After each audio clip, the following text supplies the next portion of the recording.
தினம் மாலை மதியம் 3 மணிக்கு ஷிப்பிங் மினிஸ்டர் சர்பானந்தா சோனோவால் அவர்களும் ரயில்வே மினிஸ்டர் அமிதாப் வைஷ்ணவ் அவர் பேர் நினைக்கிறேன் அவரும் சேர்ந்து அஸ்வின் வைபவ் அவரும் சேர்ந்து புதிதாக இந்தியாவில் ஒரு கம்பெனியை தொடங்கி இருக்கிறார்கள். அந்த கம்பெனிக்கு பெயர் வந்து பாரத் கண்டெய்னர் ஷிப்பிங் லைன். 10,000 கோடி ரூபாய் மூலதனத்தோடு அந்த கம்பெனியை நேற்று தொடங்கி இருக்கிறார்கள். மதியம் 3 மணி, இரவு 8 மணிக்கு பிரஸ் ட்ரஸ்ட் ஆஃப் இந்தியா செய்தி வெளியிட்டிருக்கிறார். இந்த 10,000 கோடி ரூபாயை மூலதனமாக வைத்து Bharat shipping container line limited அப்படிங்கறத தொடங்குவாங்கன்னு சொல்லி 1ஆம் தேதி தான் சொன்னாங்க நம்ம அம்மையார் நிர்மலா சீதாராமன் அவர்கள் பட்ஜெட் உரையில. 1ஆம் தேதி சொன்னது 3ஆம் தேதி அமலாயிடுச்சு நேற்று. சரி, இந்த பாரத் கண்டெய்னர் ஷிப்பிங் லிமிடெட் என்ன வேலை பார்க்கும் அப்படின்னா, இந்தியா அந்நிய நாட்டு கப்பல்களோடு கம்பெனிகளோடு ஏராளமான கண்டெய்னர்களை ஏற்றுமதி இறக்குமதி செய்கிற காரணத்தால் ஒரு ராணுவ தளவாடங்களுக்கு செய்கிற செலவு என்பது இந்தியாவுடைய பட்ஜெட்டிலே போய்கொண்டிருக்கிறது. ஆகவே அதை குறைப்பதற்கும் இந்திய நாடு ஆத்ம நிர்பர் பாரத் என்ற அடிப்படையிலே சுயசார்பு கொள்கையை ஃபாலோ பண்றதுக்காக இந்த கம்பெனி ஆரம்பிக்கிறோம். Very good. 10,000 கோடி ரூபாய், வெரி குட். எங்க இருந்து கொடுத்துருக்கணும் நீங்க பணத்தை? பட்ஜெட்ல இருந்து 10,000 கோடி கொடுக்கணும். ஆனால் இவங்க 10,000 கோடியை யாருகிட்ட எல்லாம் வசூல் பண்ணி இருக்கிறாங்க? ஒன்று, ஷிப்பிங் கார்ப்பரேஷன் ஆஃப் இந்தியா 2,000 கோடி, கான்கார் கண்டெய்னர் கார்ப்பரேஷன் கிட்ட 3,000 கோடி, சாகர்மாலால இருந்து 20,000 கோடி, ஜவஹர்லால் நேரு போர்ட்ஸ் இருந்து 1000 கோடி, வஉசி போர்ட் 500 கோடி, சென்னை துறைமுகம் 500 கோடி. பத்திரிகையில் என்ன எழுதுறான்னா, இது எனக்கு தெரியாது, பத்திரிகையில் எழுதுறதா நான் படிச்சு சொல்றேன். ஷிப்பிங் கார்ப்பரேஷன் 3,000 கோடி கொடுப்பது நியாயம், ஏனென்றால் அவன் கப்பல் கம்பெனி. கான்கார் கண்டெய்னர் கார்ப்பரேஷன் 3,000 கோடி கொடுப்பது நியாயம், அவன் கண்டெய்னரை ஏற்றுமதி இறக்குமதி பண்றான் த்ரூ ரயில்வே வேகன் மூலமாக இங்க இருந்து அனுப்புறான். ஓகே. சாகர்மாலால இருந்து 2,000 கோடி கொடுக்குறீங்க. இந்தியாவுடைய ஷிப்பிங் போர்ட் அண்ட் டாக்ல ஏதாவது துறைமுகம் செலவு பண்ண முடியல, சாகர்மாலா வந்து துட்டு கொடுப்பான். நம்ம கிரைஸ் டெர்மினல் அதுக்கெல்லாம் பணம் கொடுக்குறான். ஓகே, அவன் 2,000 கோடி கொடுக்குறான், நியாயம். ஜவஹர்லால் நேரு போர்ட் ட்ரஸ்டும் 1000 கோடியும், வஉசி போர்ட் 500 கோடியும், சென்னை துறைமுகம் 500 கோடியும் கொடுப்பது என்ன நியாயம்? நான் கேட்கல, பத்திரிகைக்காரன் கேட்கிறான். ஏன் கேட்டா, நீங்க ஆரம்பிக்கிற இந்த பாரத் ஷிப்பிங் கண்டெய்னர் லிமிடெட் வந்து கண்டெய்னரை உற்பத்தி பண்றது, கப்பல் வாங்கி அதுல ஏத்தி அந்நிய நாட்டுக்கு வியாபாரம் பண்ண போறீங்க. Very good. ஆக இந்த 3 துறைமுகங்களும் கண்டெய்னரை ஹேண்டில் பண்றதும் இல்ல, கப்பல் ஓட்டுறதும் இல்ல. துறைமுகம் வந்து cargo handling, export and import செய்யறது. இதுகிட்ட ஏன்டா துட்டு கேக்குறீங்க அப்படின்னு கேட்கிறான். சரி, ஜவஹர்லால் நேரு போர்ட்ஸ் 1000 கோடி கொடுக்குறான். ஓகே, அவன் நல்லா இருக்கிறான், ரைட்டு. வஉசி போர்ட் 500 கோடி கொடுக்குறான், அவனும் நல்லா இருக்கிறான் சொல்றாங்க. ஆனால் தோழர்களே, சென்னை துறைமுகம் 500 கோடி கொடுப்பது குறித்து சில அதிகாரிகள் மனம் வெதுப்புகிறார்கள். ஏன் தெரியுமா? காமராஜர் போர்ட்டை வாங்கி 2,380 கோடி கொடுத்து வாங்கி இதுவரை 1,405 கோடியை திருப்பி செலுத்தி இருக்கிறோம். ஆண்டுக்கு ஆண்டு 230, 240, இந்த ஆண்டு 300 கோடி கொடுத்து விடுவோம். 2030 முழு கடனையும் நாம் அடைத்து விடுவோம்.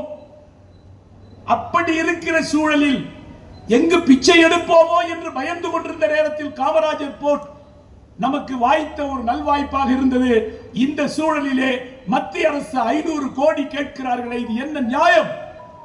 கடனாக வேண்டால் கேளுங்கள், தருகிறோம். ஆனால் 500 கோடியை அள்ளி எங்களால் தர முடியாத சூழலில் சென்னை துறைமுகம் இருக்கிறோம் என்று அதிகாரிகள் பல பேர் விரும்பி வேதனையோடு போயிருக்கிறார்கள். சேர்மன் அங்கே இருந்தார், எஃப்ஏன்னு இங்கே இருந்தார். அநேகமாக அந்த எம்ஓயூல அவங்க கையெழுத்து போட்டிருப்பாங்க. நம்ம பொறுத்த வரைக்கும் அந்த கம்பெனி ஆரம்பிக்கிறதெல்லாம் நம்ம தப்பா சொல்லலை. நாடு சுயசார்பு அடையணும், அதெல்லாம் கரெக்ட் தான். ஆனா நாய்வால நறுக்கி நாய்க்கே சூப் வைக்கிறதா? அதுதான் நியாயம். அது சென்னை துறைமுகம் இருக்கிற நிலைமை எல்லாருக்கும் தெரியும். டஸ்டி கார்கோ போன அப்புறம் காமராஜர் போட்டு வாங்கினதால தான் இப்ப நம்ம சஸ்டெயின் பண்றோம். ஆகவே அதைத்தான் நாம் எதிர்க்கிறோம். 500 கோடி துறைமுகங்களிடமிருந்து கேட்கக்கூடாது, குறிப்பா சென்னை துறைமுகத்திலிருந்து கேட்கவே கூடாது. இன்னொன்னு பாத்தீங்கன்னா போர்ட் செக்டர்ல நீங்க கேட்க கூடாது. Port has no business. Bharat container shipping லிமிடெட்ல port has no business. Ports are either container handling or shipping handling. Port வந்து கார்கோ ஹேண்ட்லிங் எக்ஸிம் பிசினஸ். இது முதல் ஒரு பாயிண்ட். நான் பின்னாடி வரேன், வேலை நிறுத்தம் ஏன் அப்படின்னு நான் பின்னாடி வரேன். ரெண்டாவது என்னன்னு கேட்டீங்கன்னா, தோழர்களே, காமராஜர் போர்ட் நான் படிக்கிறேன். எங்ககிட்ட ஒரு ரகசியமான டாக்குமெண்ட் கிடைச்சது. 22/10/2025 ஒரு கூட்டம் நடந்து முடிஞ்சிடுச்சு. 5/11/2025 ஒரு கூட்டம் நடந்து முடிஞ்சிடுச்சு. அநேகமா இன்னொரு கூட்டம் நடந்து முடிஞ்சிருக்கும், நம்மகிட்ட சொல்லல. இந்த 2 கூட்டத்தில் என்ன அஜெண்டா நான் படிக்கிறேன், அதுக்கப்புறம் உங்களுக்கு தமிழ்ல சொல்றேன். First, listing of Kamarajar port limited shares.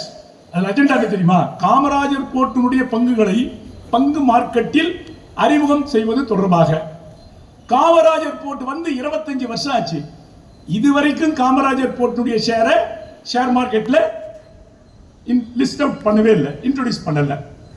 இப்ப நம்ம வாங்கி பிரமாதமா போயிட்டு இருக்கோம். 67% அதனுடைய பங்கு வாங்கிட்டோம், நம்ம சஸ்டெயின் பண்றோம். அதனால என்ன டிவிடெண்ட் வருது நான் பின்னாடி சொல்றேன். என்ன அஜெண்டா தெரியுமா? காமராஜர் போர்ட்டுடைய பங்குகளை பங்கு மார்க்கெட்டில் விற்பதற்கு இந்த கீழே இருக்கிற எல்லா டீட்டெயிலும் கொடுங்க.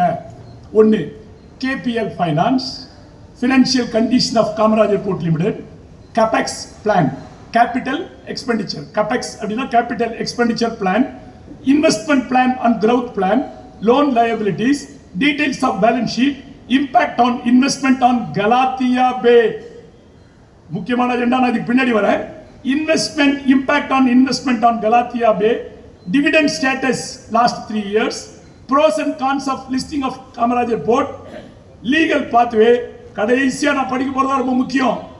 Act, rules, regulation, government order, budget speech of finance minister, last prime minister announcement on this subject. புரிஞ்சிச்சு உங்களுக்கு? இதுக்கு மேல தமிழ சொல்லணும்னு அவசியம் இல்லை. இந்த அஜெண்டாலாம் பேசுங்க. தேவைப்பட்டா ஃபைனான்ஸ் மினிஸ்டர் பட்ஜெட்ல சொல்லிடலாமா, அல்லது பிரைம் மினிஸ்டரே ஒரு நாள் அனௌன்ஸ் பண்ணுவாரா? இது வந்து காமராஜர் போட்டு இன்னொரு அஜெண்டா இருக்கு. இன்னொரு agenda, corporatisation of major ports including Chennai port authority. ரொம்ப ரகசியமான டாக்குமெண்ட் இது.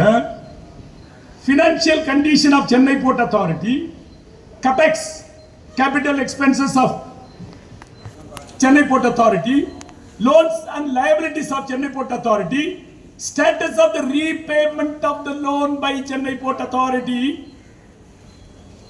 details of the balance sheet. கடைசியா, amendment required in Major Port Authority Act 2021. Chennai துறைமுகத்தை கார்ப்பரேட்டாக மாற்றுவதற்கு மேஜர் போர்ட் அத்தாரிட்டிஸ் ஆக்ட்ல ஏதேனும் திருத்தம் செய்ய வேண்டுமா என்பது குறித்த ஆலோசனை. கடைசியாக இதுலயோ act, rules, regulation, government of order, budget speech of the finance minister, prime minister announcement. தொடர்களே, இந்த தகவல் வந்தவுடனே நாம கவலைப்படல, நமக்கு தெரியல. சில அதிகாரிகள் கூப்பிட்டாங்க, என்னங்க பண்றீங்க யூனியன் எல்லாம், வெறும் டிஏ போனஸ், ஸ்டாக்னேஷனு, சம்பள உயர்வு இப்படிதான் இருக்கீங்களா? ஒன்று தெரிஞ்சுக்குமா, பொன்முட்டையிடும் பாத்தை ஒரே நாளில் அறுத்து பார்த்துவிட பார்க்கிறது அரசு. நீங்கள் தூங்கிக் கொண்டிருக்கிறீர்கள். நீங்கள் தூக்கம் கலைந்து எழுந்து பார்க்கிற போது சென்னை துறைமுகம் இங்கு இருக்காது. ஏன் அப்படின்னா, காமராஜர் போர்ட்டுடைய ஷேரை ஷேர் மார்க்கெட்ல லிஸ்ட் அவுட் பண்றாங்க. அப்படின்னா IPO, இனிஷியல் பப்ளிக் ஆஃபரிங் அப்படின்னு சொல்லுவாங்க. ஏன் யாரு இனிஷியல் பப்ளிக் ஆஃபரிங் போடுவாங்கன்னா அந்த கம்பெனிக்கு கூடுதலாக மூலதனம் வந்து அதை டெவலப் பண்றதுக்கு தான் போடுவாங்க. இப்ப காமராஜர் போட்டுக்கு அந்த தேவை இல்லை. அது இன்டர்நேஷனல் ஸ்டாண்டர்ட்ல இருக்கு. எக்கனாமிக் டைம்ஸ் இன்ஃப்ரா அப்படிங்கிற பத்திரிகை தான் அது இன்டர்நேஷனல் ஸ்டாண்டர்ட்ல இருக்கு. அதனுடைய மார்க்கெட் லெவல்ல இன்னைக்கு நீங்க இன்ட்ரோடியூஸ் பண்ணா ஒவ்வொருத்தர் 300% வரைக்கும் அது போகும். ஒரு கால் மார்க்கெட்ல இன்ட்ரோடியூஸ் பண்ணாத யாராவது அதானியே வாங்குவான். அதெல்லாம் கூட இல்லைங்க. நம்ம கவலை வேற. நான் போய் தொழிலாளி பென்ஷனர்லாம் பேசினேன். அதிகாரி சொல்றான் உங்க கவலை நீங்க வச்சுக்க, எங்க கவலை போல சொல்லிடும். என்னங்க நாங்க கலாத்தியா பேன்னு ஒண்ணு பேசிட்டே இருக்கிறாங்க. போன வாரம் சண்டே பத்திரிகையில இந்த கலாத்தியா பே பத்தி எழுதியிருக்கிறான். அது என்னடான்னா நிக்கோபார் தீவில் இருக்கிற ஒரு பகுதியை 72,000 கோடி கொடுத்து அது மிகப்பெரிய இன்டர்நேஷனல் டிரான்ஸ்ஷிப்மெண்ட் ஹப் மாத்த போறாங்க. சரி, 72,000 கோடி கொடுத்து மாத்து, நல்லா பண்ணு, இன்னும் 20 வருஷம் ஆகும், வச்சோம், ஓகே. என்ன பிரச்சனை தெரியுமா? இப்ப நான் சொல்லி முடிச்சேன், இந்த பாரத் கண்டெய்னர் ஷிப்பிங் லிமிடெடுக்கு துட்டு வந்தது எப்படின்னு. அந்த கலாத்தியா பேவுக்கு 72,000 கோடியை பட்ஜெட்டில் ஒதுக்கி இருந்தால் நியாயம். இந்திய நாட்டு துறைமுகங்களை எல்லாம் கார்ப்பரேட் கம்பெனிகளாக மாற்றி கார்ப்பரேட் கம்பெனிகளுடைய பங்குகளை பங்கு மார்க்கெட்டில் இன்வெஸ்ட் பண்ணி அதில் வருகிற பணத்தையும் காமராஜர் போர்ட்டினுடைய வித்து அதை வருகிற பணத்தையும் கலாத்தியா பேயில் எடுத்துக்கொண்டு போய் மூலதனம் செய்ய இருக்கிறார்கள். கலாத்தியா பே வெற்றி பெறுமா என்று பல பட்டிமன்றங்கள் நடைபெற்றுக் கொண்டிருக்கிறது. நிக்கோபார் தீவில் இருக்கிற ஆதி குடிமக்கள், மலைவாழ் மக்கள், மீனவ மக்கள் போராடி கொண்டிருக்கிறார்கள். என்ஜிடி என்று சொல்லுகிற நேஷனல் கிரீன் ட்ரைபூனல் அதுக்கு அனுமதி கொடுக்க முடியாதுன்னு சொல்லிட்டு இருக்கிறான். 25 ஆண்டுகள் கழித்து இந்த பணத்தை மூலதனம் போட்டா அது திரும்ப வருமா வராதான் தெரியாது. அந்த பயம் தாங்க எங்களுக்கு. உங்களுக்கு தெரியாத விஷயத்தை நாங்க சொல்றோம். தயவு செய்து இதை ஃபேரப் பண்ணுங்க. இது உடனடியாக ஒரு பெரிய விஷயமாக மாத்துங்க. இல்லைன்னா உங்க ஸ்டாக்னேஷன் 2 கொடுப்பான், போனஸ் இன்னும் 1500 ரூபாய் பாக்கி கிடைக்கும். உங்க லைஃபே இருக்காது. துறைமுக தொழிலாளருடைய வேலை போய்விடும். துறைமுக தொழிலாளருடைய பென்ஷன் வாழ்வாதாரம் போய்விடும். ஆகவே மிகப்பெரிய ஒரு ஆபத்து இருக்கிறது. இதை நீங்கள் கவனத்தில் எடுக்க வேண்டும் என்று சொல்லுகிறார்கள். இப்போ வேலை நிறுத்தம் ஏன் அப்படின்னு நான் சொல்ல போறேன். அநேகமா வேலை நிறுத்தம் ஏன் அப்படிங்கிறதுக்கு பாதி காரணம் நான் சொல்லிட்டேன். இதுக்கப்புறமும் நீங்க வேலைக்கு வந்தீங்கன்னா எங்களுக்கு ஒண்ணும் இல்லை, உங்க வேலை போயிடும். இதுக்கப்புறமும் நீங்க வேலைக்கு வந்தீங்கன்னா வேலை போயிடும். சரி, ஏன் இந்த அகில இந்திய வேலை நிறுத்தம்? 4 தொழிலாளர் விரோத சட்ட தொகுப்பு, அதெல்லாம் எனக்கு முன்னால் பேச தோழர்கள் நிறைய பேசிட்டாங்க. நான் அதை பத்தி பேசல. ஒரு சின்ன விஷயம் மட்டும் சொல்ல போறேன், அவ்வளவுதான். அதுக்கு மேல ஒண்ணும் போல. இந்த விஷயம் நடந்துகிட்டே இருக்கும்போது 2 நாளைக்கு முன்னாடி 3 நாளைக்கு முன்னாடி 30ஆம் தேதி ஒரு கெசட் நோட்டிபிகேஷன் வருது. அது கூட வாட்ஸ்அப்ல வருது. நீங்களும் வாட்ஸ்அப் பாக்குறீங்க, ஆனா எதையும் படிக்கிறது இல்லை. உடனே தள்ளி விடுவீங்க, அதை படிக்க மாட்டீங்க. 30ஆம் தேதி ஒரு கெசட். அந்த கெசட் நோட்டிபிகேஷன் நான் சொல்றான், புதிதாக வந்திருக்கிற இண்டஸ்ட்ரியல் ரிலேஷன் கோட் என்ன சொல்கிறது என்றால் 18,000 ரூபாய்க்கு மேல் சம்பளம் வாங்குகிற சூப்பர்வைசரி கேடரில் இருக்கிற எந்த தொழிலாளியும் தொழிற்சங்கத்தில் சேருவதற்கு உரிமையற்றவர் போட்டான் 30ஆம் தேதி. நான் இதுக்கு மேல நிறைய சொல்ல விரும்புகிறேன். அது சம்பந்தமா பேசினா அதுக்கு இனிமே நான் 1 மணி நேரம் பேசுவேன். ஆகவே இந்த தொழிலாளர் விரோத சட்டங்கள் இப்படி வந்தா தொழிலாளி சொன்னா என்ன நினைப்பான், அது இது யூனியனுக்கு ஆகுது போகுது, அதனால தான் ஸ்ட்ரைக் எல்லாம் பண்றாங்க. இல்லை, இப்ப நான் சொன்ன அந்த விஷயம் எல்லாமும் நீங்க பார்க்கணும். தொழிற்சங்கம் இல்லை என்றால் என்ன பண்ணணும்? ஆகவே அந்த லேபர் கோட் சம்பந்தமாக தொழிலாளர்கள் நிறைய தொழிற்சங்கமே இருக்க முடியாது. அது குறித்து நான் நிறைய பேசல. இப்போ ஏன் இந்த அகில இந்திய வேலை நிறுத்தம்? இந்த வேலை நிறுத்தம் சென்னை துறைமுகத்தில் மட்டுமல்ல, இந்திய நாடு முழுவதும் இருக்கிற அனைத்து துறைமுகங்களிலும் நடைபெறும். சரி, இந்திய நாடுகளில் இருக்கிற அனைத்து துறைமுகங்களில் மட்டுமா? இல்லை, இந்தியா முழுவதும் இருக்கிற 45 கோடி உழைப்பாளி மக்கள் அன்றைய தினம் சுற்றுகிற சக்கரத்தை நிறுத்துவார்கள். ஒரு நாள் நிற்கும். 24 மணி நேரம் உலகம் சுற்றுவது நின்றால் என்ன நடக்குமோ அது நடக்கும் இந்தியாவில். 10 மத்திய தொழிற்சங்கங்கள் ஜனவரி 9ஆம் தேதி டெல்லியில கூடி இந்த தொழிலாளர் நல சட்டங்கள் அது நிறைய இருக்கு. நான் பேசல, நம்ம ஸ்ட்ரைக் நோட்டீஸ்ல அனெக்சர் 2ல அது நம்ம கொடுத்துருக்கோம், அதெல்லாம் இருக்கு. இந்த அடிப்படையில் நம்மளுடைய national coordination committee of major port and dock workers federation 5 federation இருக்குது, அதெல்லாம் உங்களுக்கு தெரியும். இப்போ பிஎம்எஸ் ஃபெடரேஷன் நம்மளோட இணைஞ்சு வராங்கன்னாங்க, அவங்களையும் சேர்த்துக்கணும். அவங்களும் சேர்ந்து தான் தண்ணி பாட்டு அவங்களும் சேர்ந்து தான் இந்த நேஷனல் கோஆர்டினேஷன் கமிட்டி வந்து விசாகப்பட்டினத்தில் நடந்தது.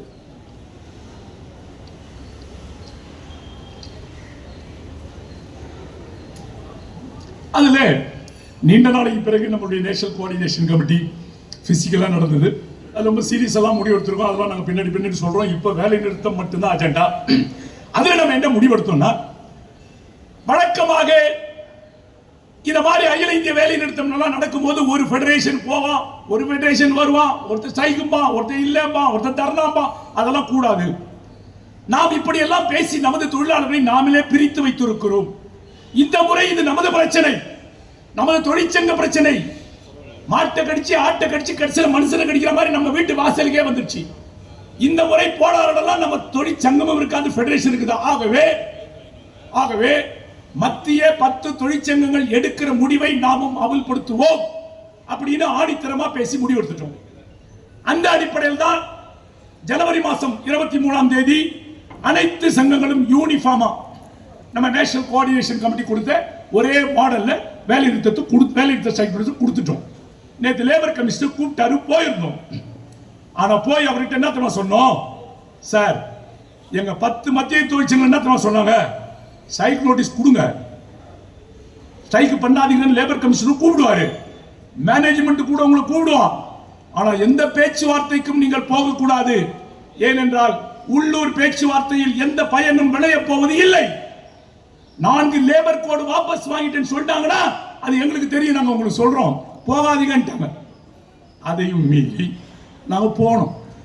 ஏன்னா அவர் எங்களுடைய ஃப்ரெண்டு சரவணன், ஏஎல்சி சரவணன் நல்ல மனுஷன், பலராமனுக்கு ரொம்ப ஃப்ரெண்டு. ஏன் தெரியுமா, நாங்கெல்லாம் உட்காந்து கூட்டத்தை ஆரம்பிக்கணும், இல்லை பலராம வந்தால் தான் ஆரம்பிப்பேன். கேட்டு பாருங்க, பலராம வந்தால் தான் கூட்டத்தை ஆரம்பிப்பேன். இல்லை அவர் பலராம் ஃப்ரெண்டா, இல்லை லேபர் கமிஷனர் ஒரு ஃப்ரெண்டு. ஆகவே இந்த கூட்டத்துக்கு நாங்கள் போனோம். நாங்கள் சொல்லிட்டோம், சார் ஏதோ நீங்கள் கூப்பிட்டீங்கன்னு வந்தோம், இந்த பேச்சுவார்த்தையெல்லாம் போகாதீங்கட்டாங்க. 4 லேபர் கோட 11ஆம் தேதி நைட்டு 12 மணிக்கு வாபஸ்ன்னு அனௌன்ஸ் பண்ணா கூட நாங்கள் 12ஆம் தேதி ஸ்ட்ரைக்கு போக மாட்டோம். நடக்குமா? அது நடக்கல. நீங்க 10 மத்திய தொழிற்சங்கங்கள் டெல்லியிலேயே கூப்பிட்டு பேசலன்னா இங்க எங்க எங்களை கூப்பிட்டு பேச போறீங்க? ஆகவே இந்த வேலை நிறுத்தம் நடக்கும். சரி அப்படின்னா துறைமுக தொழிலாளர்கள் என்ன பிரச்சனை அவர் கேட்டாரு. எங்க ஏதாவது அனெக்சர் 1 அனெக்சர் 2 இருக்கா? இருக்கு sir. Annexure 2 all India issue, annexure 1 துறைமுகம், யாராவது நீங்க பேசி முடிப்பீங்களா அப்படின்னு நாங்க வந்து ஒரு அதிகாரி கேட்டாங்க. எங்களால முடியாது சார், நாங்க பாவம் சார், ஐபிஏ பேசணும் இல்ல மினிஸ்ட்ரி பேசணும். ஆமா, என்னது கடந்த 2 ஒப்பந்தங்கள்ல இதுவரைக்கும் அமுல்படுத்தப்படாத சரத்துக்களை அமுல்படுத்தணும். அதான் ஃபர்ஸ்ட் டிமாண்டு. 2வது டிமாண்டு அதில் இருக்கிற ஏராளமான சின்ன சின்ன விஷயங்கள், அதெல்லாம் ஸ்டாக்னேஷன் போனஸ் அதெல்லாம் பேசிட்டாங்க. அது நான் வந்து டீட்டெயிலா அதெல்லாம் போக விரும்பல. அடுத்து தோழர்களே,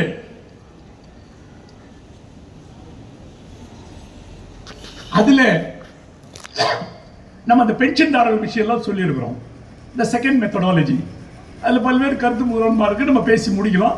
எந்த செட்டில்மெண்ட்ல இருந்து மெத்தடாலஜி செகண்ட் மெத்தடாலஜி கால்குலேட் பண்ண சொல்லிக்கிறோம், அதை அமல்படுத்துங்க. தூத்துக்குடியில் பண்ணிட்டான், பாரதீப்பில் பண்ணிட்டாங்க, நியூ பெங்களூரில் பண்ணிட்டாங்க, விசாகப்பட்டினத்தில் பண்ணுறாங்க. அப்படிலாம் இருக்கும்போது சென்னையில் என்ன பிரச்சனை அதை பண்ணுங்க. அதோட கொடுமை என்னன்னா, பென்ஷனர்களுக்கு மிகப்பெரிய ஆபத்து இருக்கு. ஒவ்வொரு முறையும் வேஜ் செட்டில்மெண்ட் பண்ணும்போது பென்ஷனுடைய சம்பளமும் உயரும். அதே ஃபிட்மெண்ட் ஃபார்முலா தான். நம்ம என்ன போட்டோம், as on 31/12/2021 basic pay, அதே as on 31/12/2021 basic pension. 1/1/2022 DA இவங்களுக்கு டிஎன்எஸ் ரிலீஃப், அப்புறம் ஃபிட்மெண்ட் 8.5 அவங்களுக்கு 8.5 இப்படி போட்டோம். பென்ஷன் தான் இருக்கும், பென்ஷன் வீசாச்சு. ஆனால் போன வருஷம் மார்ச் மாசம் 25ஆம் தேதி இதே நம்ம நிர்மலா சீதாராமன் அம்மா ஃபைனான்ஸ் பில் அப்படின்னு சொல்ற ஒரு நிதிநிலை அறிக்கையில் ஒரு சின்ன மாற்றத்தை கொண்டு வந்துட்டாங்க. என்ன மாற்றத்தை கொண்டு வந்துட்டாங்க அப்படின்னா, இனி எதிர்காலத்தில் யாருக்காவது சம்பள உயர்வு ஒப்பந்தம் போட்டால் போடுபவருக்கு சர்விங் எம்ப்ளாய்க்கு மட்டும்தான் அது அமுலாகும். பென்ஷன்தாரர்களுக்கு அதை அமுல்படுத்தலாமா வானாமான்னு அரசு முடிவு பண்ணும். எதை வைத்து? அரசுக்கு ஆகிற நிதி செலவை பொறுத்து அப்படின்னு மாத்திட்டாங்க. ஆகவே ஒரு கால் 2027 இருந்து நமக்கு புது செட்டில்மெண்ட் வந்தாலும் பென்ஷனருக்கு வருமா அப்படின்னு டவுட் தான். அது உள்பட நம்ம இந்த சைட் நோட்டீஸ்ல நம்ம எழுதியிருக்கிறோம். அடுத்தது தோழர்களே, உங்களுக்கு தெரியும் போர்ட் ஹாஸ்பிட்டல் மாடர்னைசேஷன். நாங்க என்ன நினைச்சோம் தெரியுமா? விசாகப்பட்டினத்தில் போர்ட் ஹாஸ்பிட்டல் பண்ணிட்டான், பிரைவேடைஸ் பண்றான், பிபிபி மாடல்ல 400 நாள் போராடுறாங்க. டிவை பாட்டீல் ஒரு மிகப்பெரிய தலைவர் பாம்பே ஹாஸ்பிட்டல் எடுத்துட்டாரு. ஜேஎன்பிடியில் ஹாஸ்பிட்டல் எடுத்துவே என்னால் நடத்த முடியல, திருப்பி கொடுத்துட்டு போயிட்டான். கல்கத்தாவில் விடாதீங்க போராட்டம் நடத்தினுக்கிறாங்க. நமக்கு இதெல்லாம் வராது, நம்ம ஹாஸ்பிட்டல் எவ்வளோ தொடவே மாட்டா அப்படின்னு முந்தா நாள் வரைக்கும் நினைச்சுன்னு இருந்தோம். இப்பதான் கிருஷ்ணமூர்த்தி சொல்லி தான் எனக்கு தெரியும். எனக்கு சத்தியமா சொல்றேன், எனக்கு தெரியாது. ஆமா, கிருஷ்ணமூர்த்தி சொன்னாரு, எஸ்ஆர்எம் பாரிவேந்திரோ யாரோ ஒருத்தர் வந்து பார்த்துட்டு போனாரு. அவர் சும்மா டாக்டரை பார்த்து சளி இருமலுக்கு மாத்திரை வாங்கி போயிருப்பாரு. ஆனா இவர் அவர் தனியார் மயம். ஆமாம் தோழர்களே, சரி, டாக்டர் ரைட்டு, ஹாஸ்பிட்டல் தனியார் மயம். இன்னொரு விஷயம் இருக்கு, இப்போ தோழர்கள்லாம் பேசிட்டாங்க, அதுக்குள்ள போகலை. நாளை சாயந்தரத்துக்கு மேல நான் அதை பத்தி விவாதமா பேசுறேன். இந்த ஹெல்த் இன்சூரன்ஸ் சம்பந்தமா நிறைய மாறுபட்ட கருத்து இருக்கு. ஒரு சில தொழிலாளி, சார் உடனே அமல்படுத்துங்க சார், ஹாஸ்பிட்டல் எடுத்து மூடுங்க, இனிமேல் தேவையே இல்லை. ஒருத்தர் ஒரு குரூப் இன்னொரு குரூப், சார் ஜானுமெட்ரி டெய்லிங்க தான் சார் வாங்குறேன், ரிப்பீட்டிங் தான் சார் வாங்குறேன் சார், இந்த ஆஸ்பத்திரி எப்படியா காப்பாத்துங்க சார். ஒருத்தர், எங்களுக்கே இன்னும் என்ன முடிவு எடுக்கிறது தெரியல. நாளைக்கு வந்து இன்சூரன்ஸ் கம்பெனிலாம் வர்றாங்களாம். அந்த insurance company private insurance company வராங்களா அல்லது பப்ளிக் செக்டார் இன்சூரன்ஸ் கம்பெனி வராங்களான்னு எங்களுக்கு தெரியல. அவங்க கிட்ட நாங்க பேசுறோம், அவங்க எங்ககிட்ட பேசுவாங்க. எங்களுக்கு சில டவுட் இருக்கு, அவங்க எல்லாம் சொல்லட்டும். முதல்ல அவங்க என்ன ப்ரொபோசல் சொல்லட்டும், அதுக்கப்புறம் நம்ம ரியாக்ட் பண்ணலாம் அப்படின்னு தான் நம்ம மனசுல வச்சிட்டு இருக்கிறோம். ஆனா ஒரு சின்ன பிட்டு போடுறோம், என்னன்னா ஒரு சர்விங் எம்ப்ளாயி குடும்ப கட்டுப்பாடு பண்ணியிருந்தாருன்னா 4 பேர்னு வச்சுங்களேன், கணவன் மனைவி 2 குழந்தைன்னா, இந்த 4 பேருக்கு இன்சூரன்ஸ் ஹெல்த் இன்சூரன்ஸ் எடுத்தா பாலிசி கட்டணும். 4 பேருக்கு பாலிசி கட்டணும் அப்படின்னா ஒரு 2500 பேர்னா 4 பேர்னா 10,000 பேர். ஒரு 15,000 பேர் பென்ஷனருக்கு ஹஸ்பண்ட் அண்ட் ஒய்ஃப் தான் 30,000 பேர். அது ஒரு 30,000, இது ஒரு 40,000 பேருக்கு ஹெல்த் இன்சூரன்ஸ் பாலிசி எவ்வளவு கட்டுவாங்க அப்படிங்க நம்ம பார்க்கணும். இதற்கிடையில ஹாஸ்பிட்டலுக்கு வருஷம் 12 கோடி 15 கோடி மாத்திரை மருந்து ரெஃபரல். இப்ப அந்த பில்டிங் எல்லாம் சுண்ணாம்பு அடிச்சு பிரமாதமா கட்டுறதுக்கு ஒரு 11 கோடி. இது என்ன பண்ணுவாங்க? ஒரு கால் இப்ப நான் ஆரம்பத்தில் சொன்னேன், இந்த கலாத்தியா பேவுக்கு காமராஜர் போட்டு விற்கிறது, சென்னை போட்டு கார்பரேட்டைஸ் பண்றது, இதெல்லாம் பண்ணி முடிஞ்சு ஹாஸ்பிட்டல் ஏத்து மூடி இன்சூரன்ஸ் பிரீமியம் கட்ட முடியலன்னா நம்ம ஆளுங்க நடுத்தரில் வந்து பிச்சை தான் எடுப்பான். ஆகவே இந்த அடிப்படையில் நாங்கள் தொழிற்சங்கங்கள்லாம் உட்கார்ந்து பேசி அது சம்பந்தமா முடிவு பண்றோம். அது வரைக்கும் தயவு செய்து யாரும் எந்த முடிவுக்கும் போகாதீங்க. இந்த சங்கம் ஆதரிக்கிறான், அந்த சங்கம் ஆதரிக்கிறான், அவன் எதிர்க்கிறான், தயவு செய்து நீங்களா கற்பனை பண்ணி எதுவும் பண்ணாதீங்க. நாங்க பார்க்கிறோம், தொழிற்சங்க தலைவர்கள் இருக்கிறோம், அவரவர்களுக்கு நிர்வாகிகள் கூட்டம் இருக்கு, ஆபீஸ் பேரருக்கு கமிட்டி இருக்கு. we will discuss jointly, we will take a decision, collective decision, individual responsibility. You don't worry, unions are there. அடுத்தது தோழர்களே,